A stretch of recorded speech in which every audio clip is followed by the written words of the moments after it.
O ex-presidente brasileiro Jair Messias Bolsonaro concedeu uma entrevista ao portal Bloomberg, onde ele fala de uma possível aliança internacional que permita que ele possa concorrer nas eleições presidenciais de 2026. Vamos repercutir essa entrevista no boletim de hoje. E mais, a vitória de Trump na disputa diplomática com Gustavo Petro foi tão grande, mas tão grande, que nem uma reunião de emergência a CELAC conseguiu organizar. Vamos trazer isso também. Então, sejam todos muito bem-vindos. Eu sou Ivan Kleber, falo diretamente de Londres, no Reino Unido, e este é o Boletim Pega Vox, desta quinta-feira, dia 30 de janeiro.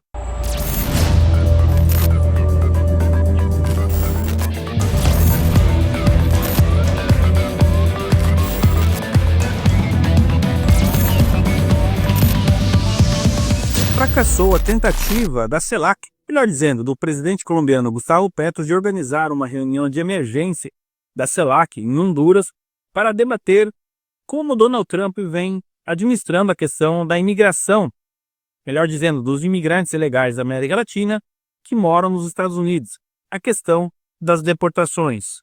Esta foi mais uma vitória paralela aí de Donald Trump, uma vez que a organização então não conseguiu organizar esta reunião por falta de consenso. A verdade é que apenas Honduras, país sede, obviamente a Colômbia, que convocou a reunião, Venezuela, Nicarágua e Cuba, concordaram em comparecer a esta reunião de emergência. O Brasil, logo na segunda-feira, portanto no dia seguinte da questão toda envolvendo Gustavo Petro e Donald Trump, deu a entender que não iria, Lula não iria, pelo menos pessoalmente, até Honduras. E depois veio a comunicação, então, de que o Brasil não participaria desta reunião. Mas temos aqui um bastidor muito importante desse emaranhado, né, de coisas que vem acontecendo na América Latina. A pressão de Javier Milei e da Argentina e de Bukele de El Salvador fizeram com que a reunião realmente não acontecesse. O presidente argentino usou o seu poder ali de articulação e conseguiu desmobilizar então a organização desta reunião. Um parênteses aqui, nessa coisa toda, Milei também agrega aí mais uma vitória para o seu cartel, ele que vem colecionando várias vitórias, precisamos destacar aqui no contexto geopolítico. Fechado este parênteses, precisamos também destacar a posição do Brasil e do Chile, dois países que estão com uma questão econômica no momento complicada e com dois governos que não estão no ápice de sua popularidade, muito pelo contrário. E talvez neste momento comprar aí uma encrenca com os Estados Unidos não seja a melhor opção. Outra coisa, nós sabemos já da posição de Gabriel Boric, do Chile, em relação à Venezuela. Ele mesmo já disse, classificou o Nicolás Maduro como um ditador. Já Lula talvez não quisesse ter que posar uma foto, sair abraçando Nicolás Maduro. Lembrando que essa situação já se repetiu quando Lula não foi à Rússia, na época alegando uma questão de doença, e agora também então essa recusa de ir à cúpula, melhor dizendo, à reunião de emergência da CELAC. O fato é que Donald Trump conseguiu desmantelar essa questão toda em questão de horas, como a gente já trouxe aqui no boletim, também com o apoio do secretário de Estado, Marco Rubio.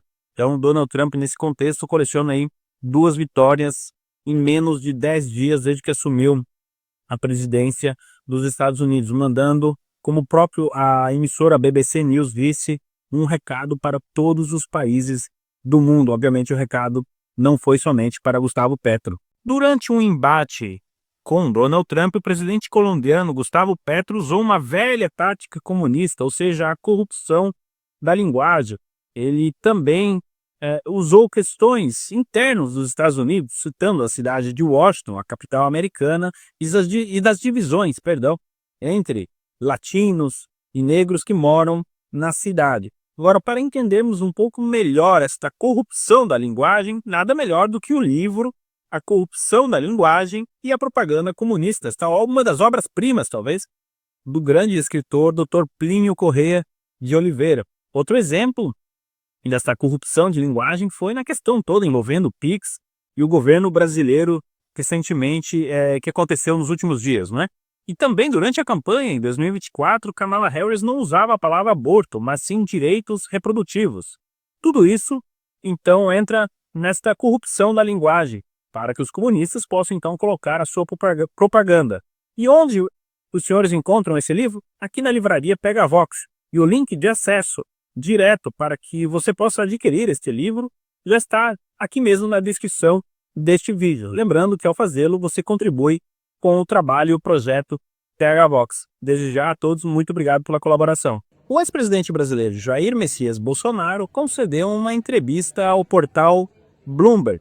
O leitor mais atento vai perceber que mais que uma entrevista, foi um bate-papo amigável e fica nítido como a mídia internacional, pelo menos, vem diminuindo o tom agressivo que era usado contra o ex-presidente Bolsonaro lá nos anos, principalmente de 2020 a 2022. Foi neste tom ameno que Bolsonaro contou detalhes de como pretende ou espera uma ajuda internacional para voltar ao poder. Ele abre a entrevista mostrando com orgulho um autógrafo que o presidente americano Donald Trump deu a ele alguns anos atrás. E ele fala então dessa espécie de coalizão de líderes de direita, mundo afora, que permitam que, de alguma maneira, através de uma pressão internacional, ele consiga os seus direitos eleitorais de volta, para que ele possa ser candidato, então, em 2026. Mas quais foram os líderes citados por Bolsonaro nesta entrevista? Obviamente, Donald Trump, o presidente americano, o presidente argentino, Javier Milei, e também o líder da Hungria, Viktor Orbán.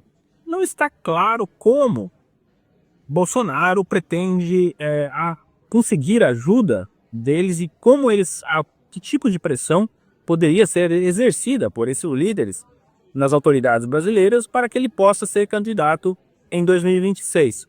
Contudo, especula-se, e aqui estamos no terreno da especulação, portanto não podemos afirmar, mas essa possibilidade existe, de que, por exemplo, caso não tenhamos uma oposição, como Bolsonaro mesmo disse na entrevista, em 2026, o presidente americano Donald Trump possa não reconhecer o resultado das eleições. Portanto, seja lá quem vença as eleições em 2026, caso não tenhamos um líder da oposição na disputa eleitoral, os Estados Unidos poderiam não reconhecer o resultado dessas eleições. Obviamente que isso seria uma espécie de arma nuclear diplomática dos Estados Unidos contra o Brasil nesse sentido.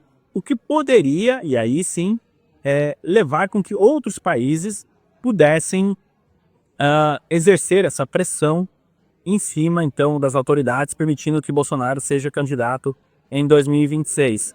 Algo que vem sendo pouco comentado, mas é uma possibilidade, pode também, de alguma maneira, ajudar Bolsonaro nessa tentativa de formar esta coalizão, é a Argentina, que vem falando seriamente em deixar o Mercosul, bloco que o Brasil faz parte, né, para negociar diretamente um tratado bilateral com os Estados Unidos. Isso também seria uma maneira de colocar pressão nas autoridades brasileiras para que Bolsonaro possa ser candidato em 2026. Destaca-se aqui, então, o espaço dado do portal Bloomberg a Bolsonaro. Vale destacar que Bolsonaro vem fazendo uma espécie de tour pela mídia internacional. Ele já recentemente concedeu entrevistas ao New York Times, jornal americano, ao Wall Street Journal, entre outros, que vem dando amplo destaque aí ao ex-presidente brasileiro. Se a coalizão e o plano vai dar certo, bom, isso precisamos esperar mais algum tempo para descobrir, não é mesmo? E agora chegamos no momento do vídeo que vamos divulgar qual é a palavra do dia. Aquela palavra que você vai escrever aí na seção de comentários, ganhar um like do Pegavox e ajudar no engajamento aqui do canal. Bom, como a reunião da CELAC melou, pensamos em um novo nome para a CELAC, por que não MELAC? Então escreva aí, essa é a palavra do dia, MELAC. Escreva esta palavra na seção de comentários, ganhe um like do Pegavox e ajude aqui no engajamento, tá certo? MELAC. Eu sou Ivan Kleber, falo diretamente de Londres, no Reino Unido. Este foi o Boletim Pegavox desta quinta-feira, dia 30. Muito obrigado a todos pelo carinho da audiência.